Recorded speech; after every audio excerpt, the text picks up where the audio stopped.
Well, we're back from Las Vegas. Joining us from Iowa is Chris Peters, covers the USHL for FloHockey, senior content creator, longtime hockey writer, and Chris, it's good to see your face back home in your homeland after a real busy few days in Las Vegas. How did things go for you and your crew? I thought you guys did a great job of covering the draft, and you do cover a lot of ground.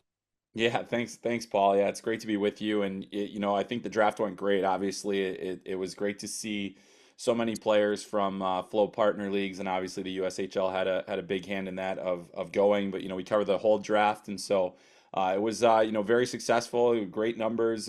Great to see more people coming to the site. We're obviously still working on brand awareness in the hockey community, and the draft is a great way to do it. Obviously, I've been covering the draft for a long time, so. Hopefully that helps. And yeah, it was so much fun and it was great. We had a crew of three out there. We got a ton of videos, a ton of great content throughout the couple of days. And yeah, I mean, it's always fun to cover the draft, but you're right. It's chaotic. It is, and then you throw in the Sphere, you throw in Vegas, you throw in the Heat, you throw in everything. It was a wild couple of days for sure. Yeah, gathering of the hockey world there with a lot of folks, the media obviously, but with Hockey Central being there with NHL folks, pretty much everybody. And then you got all the member clubs who have their kids getting drafted. That was kind of cool. And of course, the USHL, you mentioned 49 kids from our league drafted overall, including alums and some high school kids who played a couple games in the league last year. Um, National Team Development Program, 13 kids, and 14 if you count Steve Bouillon, and then another 25 kids from member clubs of the USHL who were selected, who played their entire seasons in the league with teams this past. Your impressions of how it went for the USHL, Chris? Just your general thoughts. Yeah, coming into this year, we knew it was going to be a big year for the USHL on the draft front. A lot of first round talent, a lot of guys that were alumni that played in the league, and then obviously we saw the first two picks being two alumni that played in the league, and then Zeev Bouillon, another one that went very high. And then, I just the breadth of it, you saw guys that played their whole season in the USHL, Boisvert, Connolly, Hage, the guys that Gridden, that all went in the first round, Cole Eiserman as well. And so, that was obviously a big moment. But I think, every year we see a lot of players selected from the USHL. And it's not just about those top guys that go. You think about a guy like Austin Bernovic, who was a re-entry player who had a 40-goal season, who proved himself in an additional year in the USHL and got himself a contract. Or a guy like Patrick Geary, who was better prepared for college playing at Waterloo, goes into Michigan State, makes an immediate impact, gets drafted as a reentry player. So, it works for everybody that way. And I think that everybody has an opportunity to showcase themselves. And whether it was guys like Dean Letourneau, who played most of his year in prep school, but did get a taste of the USHL, or, whether it was Hagen Burrows, who was Mr. Hockey and played on both ends of his high school season. Those are important things. And without those USHL games, too, it's one less evaluation point. So it helps players like that do get that extra time. So, every year we talk about the growth of the league, and I think, the total number of picks is one thing, but to see so many guys go in the first round as well, it just goes to show that the elite level players are continuing to come to the USHL and having success and getting drafted very high. Yeah, really cool. There's a couple of things that um, I want to talk to you a little bit about the effect of the international guys with Macklin Celebrini. I think Chicago has had uh, three of the last 4 years have had guys go in the top three: Yeah. Fantilli, Owen Power, and now Macklin Celebrini number one this year, and then and Artyom Leshunov, kid from Belarus, goes number two. We spent a year in Green Bay, and the fact that the USHL has become this destination for not just necessarily American kids, but kids north of the border, kids in Europe as well, and Swedish kids, Yeah. uh, it's German kids. So it's really become a destination for a lot of kids to come to develop and have an opportunity to maybe have a chance to play in the NHL. Yeah, no question about it. I mean, I think that the USHL being part of, the quote unquote college route where it's an opportunity to continue to have college eligibility, that's created that desire from some of these players to come over to the USHL and get a taste of North American hockey and maybe get an opportunity to play in college hockey, and then also it gives him a better opportunity to be seen by the North American scouts. And to see the number of Artem Levshinov going from Green Bay to Michigan State and becoming a number 2 pick. I mean, a guy that had to learn the English language and was able to do that over the course of his time in the USHL, and then gets that ability to go to Michigan State, be a number 1 defenseman on a title contending team. That's such a powerful thing. And then there are a lot of guys that were drafted that weren't in the USHL last year, but will be next year, like Gabriel Eliasson, who's a big defenseman from Sweden, or Heki Ruonen from Finland. These guys are getting this. This is an attractive route for them. And you think back as who are some of the guys that have kind of paved the way, and historically Thomas Vanek and others like that. But I think Matthias Michelli was another guy that in more recent years going to Dubuque, getting his chance, and then he did go back to Finland, played a little bit of pro hockey, and then was able to go into the NHL. I think those guys are becoming those kind of beacons for these players to follow, and certainly Artem Levshinov and Matt Gridden, who both go in the first round this year as European players, will be kind of beacons for the next wave as well. Yeah, and you mentioned Dubuque there briefly, and of course they had an outstanding draft. I think they had 6 there, and most of them came a little bit later on, but 6, they had a really good run there. And one of the guys we were really happy to see get picked was Noah Powell. You mentioned Brnovik went through the draft last year and wasn't picked. Well, Powell was in the same boat. In fact, Powell, who led the league in goals, as you know, Yep.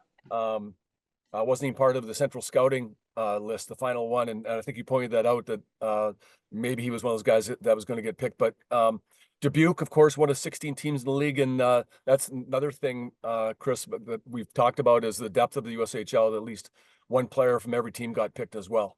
Yeah, I mean that's super impressive too. It just talks to the parity, and also just the fact, the quality of the development the players are getting, which I think we're in the best era of junior hockey that we've ever been in, and certainly the USHL is at the forefront of that, where they're creating these, you've got better coaches, better facilities, better training, better skills. All these, teams are investing in skills coaches and strength and conditioning, and that's a real meaningful thing. To go to Dubuque, you look, and obviously they've had just this tremendous success. Their head coach goes to the AHL, their general manager goes to the NHL, and now they have all these draft picks, and it's no surprise because they've built a really good system. That's really been historically, that's historically been Dubuque's story, since they've come back into the league. And so, to see Noah Powell get picked, I mean, a guy that really was a driver for them, and to be the best player on one of the best teams in the league goes a long way. But then, with another one of those import reentry guys, Eric Paulson, proves himself. He's going to the college route. He's going to do that. Una Väisänen was one of my favorite sleepers of the draft. And, if anybody watched the Clark Cup playoffs this year, you could see that guy has NHL potential, and he goes to the Pittsburgh Penguins. And, so no surprise to me to see that so many of the Dubuque Fighting Saints went. And, the fact that, Muskegon had a tremendous draft. We obviously saw, Fargo had a few guys picked, Youngstown once again, Chicago with their alumni, and so some current players. I mean, it honestly was just a tremendous year overall, for every team. And I think every team can be really proud of what they've accomplished this year, because, this was a very interesting draft. It was very wildly unpredictable, but I think a lot of players that proved themselves over the last couple of years, certainly made a case and end up getting picked, which is you love to see. You mentioned Jonah Väisänen going to Pittsburgh. Another pick by Pittsburgh going in the late was Max Swanson, of course, player of the year in the USHL. It was kind of cool to see him get picked after being listed on Central Scouting, but he was a late list. So there were some people wondering whether or not he was going to come off the board, and he did. Yeah, and I mean, for Mac, it's always been a story about, he's not a big guy, and so, the NHL this year in particular, I think the draft was bigger than it had been in most years. You could see the emphasis on size even in the middle rounds and the later rounds. But I think the reason that Max Swanson got drafted by Pittsburgh when he did, and it's a 7th round pick, and to get picked is a huge accomplishment regardless of where you go. And the thing that always impressed me about Mac was not just how he played last year, where he was player of the year, but how he played as a 16-year-old in the league, and the fact that he was an impact player for Fargo immediately, one of the youngest players ever to play at the World Junior A Challenge for Team USA. So and he's been a winner too. Obviously, wins the Clark Cup this year, and has an outsized impact on that. And so, even though he's a smaller guy, every step of the way, in a league that is very difficult to prove yourself in, he has exceeded expectations. I think players like that tend to find a way. Now, it might be later on in the draft, and it might take him a while to get to the NHL. And as a 5'7", 5'8" player, it's going to still be an uphill climb. But he's at least got that foundation, and he's proven himself at 2 steps here in the USHL, and now he's on to college. And so now that's a new set of, prove it zone, like a new way to prove it to everybody. And if you do it there, then you have a better chance to do it in the NHL. So I thought, great. Yeah, it was great to see him get picked too. I had him listed on my list, even though I knew that it was going to be a lot later than when I had listed him that he would go. But I think you have to respect the hustle that he's put in the last couple of years and the development that he's shown. Was there any surprises for you with kids getting drafted or not getting drafted? Looking back on it? Yeah, I mean, I think there were certainly there's always surprises, different players that go or don't go. I think in terms of one of the pleasant surprises to me was Patrick Geary, who I talked about earlier, and it's harder for guys in their re-entry years to be picked, but this is a guy that had a really nice USHL career. Then some guys need more time to prove it, right? Some guys, hey, I can see you're doing it at the USHL. I'm not sure if you're going to make the transition to college very easily. Well, he did. He even had a chance to make the World Junior team at the middle of the season. So so that was big. And then Buffalo picks him, and that's a very defense heavy prospect system already. So the fact that they were going to use a pick on another defenseman says a lot about Patrick Geary. So I think that was one of the guys that was definitely a pleasant surprise. I was hoping that he would be picked. I thought he was a good sleeper, and I liked what he's shown over the last couple of years. But beyond that, I think I thought that most of the guys that I expected to go went, and really there weren't. The other thing that I would also say to anybody that didn't get drafted, especially that had a good USHL season, having that track record is going to matter later on, because as we've seen, if you have that track record starting from your junior career and you prove it in college, you get a chance to be an undrafted free agent. And in some cases, that's the better option, because you're not tied to one team and you have the opportunity to pick. So, I think even the guys that didn't go this year, maybe like a Brendan McMorrow from the NTDP, like I think that's a guy that's probably going to be, a free agent pickup someday after his college career. But he's going to be back, as far as I know, in the USHL next season, which is, again, like you look at Austin Bernovic and you say that's a path that I can potentially follow, and get selected. So I think it's really great to see the length of time that you give yourself when you're playing in a league like the USHL, where you have the options. You can stick around in the USHL until you're 20. You can go to college. You can do all these different things, and setting that foundation up in your junior career is really important. All I know is every time I watched a Madison game, Austin Bernovic scored. It was Yeah, me too. unbelievable. And it scored. He's such a skilled player, and he's going to do well at St. Cloud State. Um, I took a quick look at your mock draft, Chris, prior to the draft, and you got the first 2 right. Yeah. I think like everybody, there was a couple surprises along the way, not necessarily from the USHL, but that's how it goes with that thing, right?